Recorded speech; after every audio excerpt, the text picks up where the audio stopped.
Un siècle d'ombre. L'Algérie sous le joug colonial. Une histoire marquée par la douleur et la résilience. L'Algérie. Terre de soleil et de contraste. Un pays où la beauté naturelle cache souvent des histoires de lutte et de souffrance. Terre de fierté et de blessures. Chaque visage raconte une histoire. Chaque cicatrice témoigne d'un passé tumultueux. En ce milieu du XXe siècle, l'Algérie ploie sous le poids d'une colonisation française vieille, de plus d'un siècle. Une domination qui a transformé le paysage social et culturel du pays. 1830. Année de conquête. Année de rupture. L'invasion française marque le début d'une longue période de souffrance pour le peuple algérien. Un territoire arraché à ses racines. Un peuple dépossédé de sa terre, de son identité.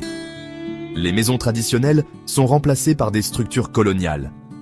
Des générations entières naissent et grandissent sous la férule d'une puissance étrangère. Les enfants grandissent avec des rêves brisés et des espoirs étouffés. La terre, source de vie et de subsistance, est confisquée, distribuée aux colons. Les agriculteurs algériens sont réduits à l'état de travailleurs sans terre. Les Algériens, relégués au rang de citoyens de seconde zone, subissent l'injustice, la discrimination, l'humiliation quotidienne. Leur dignité est constamment bafouée. Le fossé se creuse entre deux communautés que tout oppose. Langue, culture, religion, niveau de vie. Une fracture qui ne cesse de s'élargir avec le temps. La colère gronde dans les cœurs, nourrie par l'injustice et l'espoir ténu d'un avenir meilleur. Les protestations deviennent de plus en plus fréquentes. Un siècle d'oppression a semé les graines de la révolte. Les mouvements de résistance se multiplient, portés par un désir ardent de liberté. Le désir de liberté, profondément ancré dans l'âme algérienne, ne demande qu'à s'exprimer. Une nation se lève, prête à écrire un nouveau chapitre de son histoire. Des murmures à la tempête. La naissance de la résistance. C'est l'histoire d'un peuple qui refuse de plier sous le joug de l'oppression. Dans l'ombre de la domination française, la résistance s'organise. Les murmures de mécontentement se transforment en cris de révolte. Des hommes et des femmes, issus de tous les milieux, nourrissent le même rêve, celui d'une Algérie libre et indépendante. Leur diversité est leur force, unissant leurs espoirs et leurs efforts. Ils se réunissent en secret, dans les cafés enfumés, les ruelles étroites, les montagnes escarpées. Chaque rencontre est un pas de plus vers la liberté. Parmi eux, des figures émergent. Des leaders charismatiques qui inspirent et guident le mouvement. Des hommes courageux, déterminés à en finir avec l'injustice. Leur détermination est inébranlable, leur courage sans faille. Des noms qui deviendront des symboles. Messali Hadj, Ferhat Abbas, Ahmed Ben Bella. Chacun d'eux incarne une facette de la lutte pour l'indépendance. Chacun avec son histoire, ses convictions, son approche. Ensemble, ils forment un front uni contre l'oppresseur. Le mouvement nationaliste prend de l'ampleur. Les rassemblements se multiplient. La voix du peuple se fait entendre.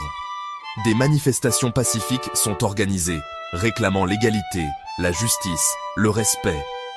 Le peuple algérien se lève pour ses droits, mais la réponse française est brutale. Les autorités coloniales ne tolèrent aucune contestation. La répression s'abat, implacable, sur les manifestants désarmés. La violence des forces coloniales est sans pitié. Le massacre de Sétif, en mai 1945, marque un tournant. Cet événement tragique change la donne. Des milliers d'Algériens, hommes, femmes et enfants, sont massacrés par les forces françaises. La brutalité de cet acte choque le monde entier. La violence de la répression attise la colère et la frustration. Le peuple algérien est plus déterminé que jamais à se libérer. La voie du dialogue semble définitivement compromise. Les espoirs de négociations pacifiques s'évanouissent, laissant place à une lutte acharnée pour l'indépendance. Le vent tourne. L'avant-veille d'une révolution. L'échec des revendications pacifiques, la violence de la répression, la désillusion grandissante face aux promesses non tenues de la France, tout concourt à radicaliser le mouvement nationaliste. Les Algériens, fatigués de l'oppression et de l'injustice, commencent à voir la lutte armée comme la seule voie vers la liberté. La lutte armée apparaît alors comme la seule issue possible. Les discussions se multiplient, les stratégies se dessinent et les premiers groupes de combattants se forment dans l'ombre. En 1954, un groupe d'hommes décide de passer à l'action. Ils se réunissent en secret, loin des regards indiscrets, pour planifier ce qui deviendra une révolution historique. Ils fondent le Front de Libération Nationale, FLN, et son bras armé, l'Armée de Libération Nationale, ALN. Ces organisations deviennent rapidement le cœur battant de la résistance algérienne. Leur objectif, l'indépendance totale de l'Algérie par tous les moyens. Ils sont déterminés à ne reculer devant rien pour atteindre ce but. Le choix de la lutte armée est un choix difficile, lourd de conséquences. Chaque décision est prise avec une conscience aiguë des sacrifices à venir. Mais pour ces hommes, c'est le prix à payer pour la liberté. Ils savent que la route sera longue et parsemée d'embûches, mais ils sont prêts à tout pour leur patrie. Ils sont prêts à tout sacrifier, à donner leur vie pour la cause. Leur famille, leurs amis, tout ce qu'ils ont de plus cher est mis en jeu pour un avenir meilleur. Le 1er novembre 1954 est choisi comme date symbolique du soulèvement. Ce jour marque le début d'une nouvelle ère pour l'Algérie. Ce jour-là, la Toussaint, les Français célèbrent leur mort. Ils sont loin de se douter que de l'autre côté de la Méditerranée, une révolution est en marche. Pour les Algériens, ce sera le jour où ils feront entendre leur voix au monde entier. Un cri de liberté qui résonnera à travers les décennies. L'aube d'un nouveau combat. Le 1er novembre 1954.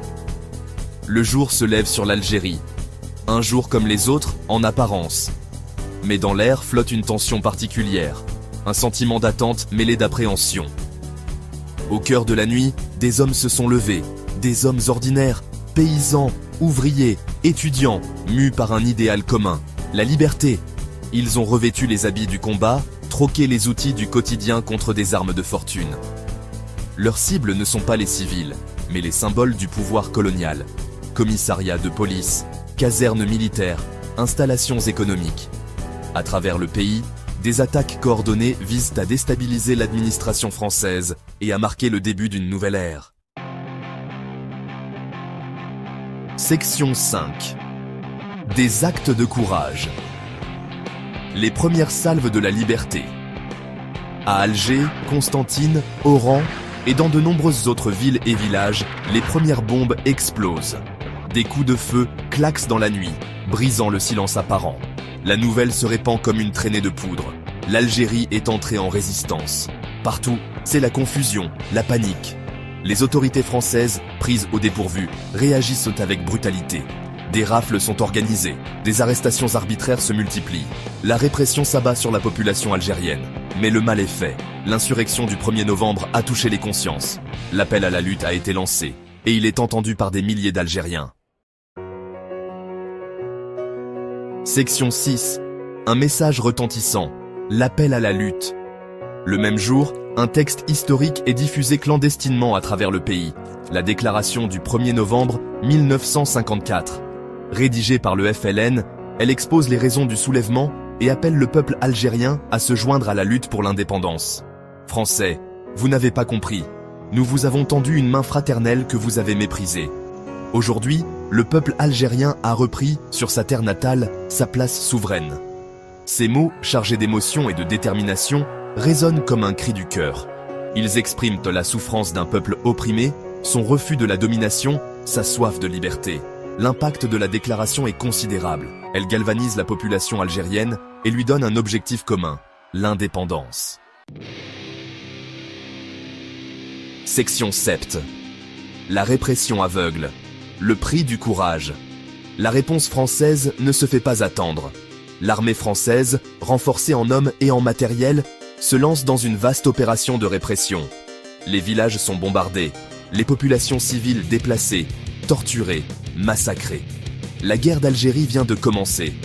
Une guerre longue et sanglante qui durera 8 années et laissera des cicatrices profondes dans les deux camps. Malgré la répression, la détermination des Algériens ne faiblit pas. Des hommes et des femmes rejoignent les rangs de l'ALN, prêts à se battre jusqu'à la mort pour leur liberté. Section 8. Une flamme indélébile. L'esprit du 1er novembre.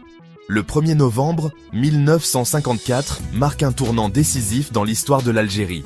C'est le jour où un peuple a dit non à l'oppression, le jour où il a choisi de prendre son destin en main.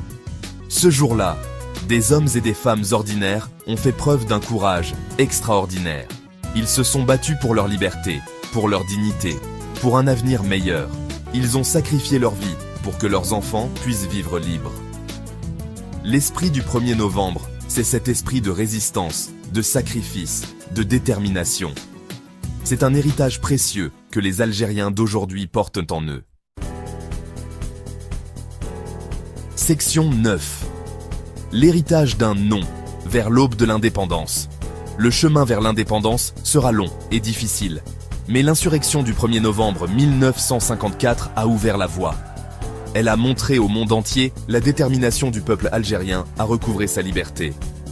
Après 8 années de combats acharnés, l'Algérie finira par obtenir son indépendance en 1962. Le prix à payer aura été lourd, mais le sacrifice des martyrs n'aura pas été vain. Le 1er novembre reste une date gravée dans la mémoire collective algérienne. Un jour de commémoration, de recueillement, mais aussi de fierté. La fierté d'un peuple qui a su dire non à l'injustice et se battre pour sa liberté. Une leçon de courage et de détermination qui continue d'inspirer les générations futures.